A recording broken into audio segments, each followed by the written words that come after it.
Right, tokuchingamidzai ruzhinji rwenyika yeZimbabwe tichikukokai kuno kwatiri kumaruva eHwange rural district.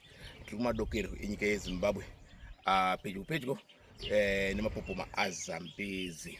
Vamwe vanoadaidza kuti Musiyatunya, vamwe vanovati Chinotimba, vamwe vachizovati Victoria Foro.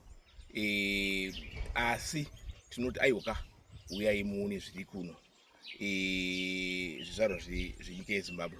Mombofunga kuti aiwa mhuri tomboenda nadzo kunotandara tiriwo kumapopoma kuna Zambezi, ingave maSunset Cruise muchiona zuva richidoka nemhuri, pangave paEaster, pangave paChristmas, pangave papi, mukada kuti mumwe kuenda kuChobe National Park kuBotswana, right?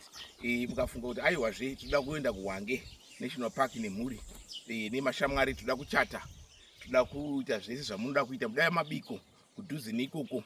Aiwa mushandi wenyu, itai zvamunoda, uyai pano muite zvamunoda nemusha wenyu. Mushandi wenyu takakuvakirai musha wenyu.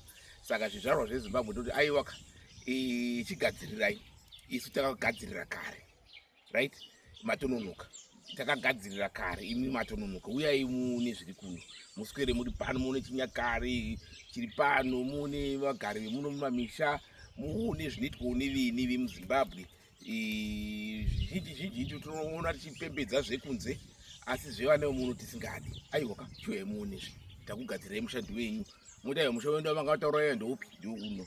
Uyai kuno kuLanyula Cultural Village kumakuverere muona mapopoma aZambezi.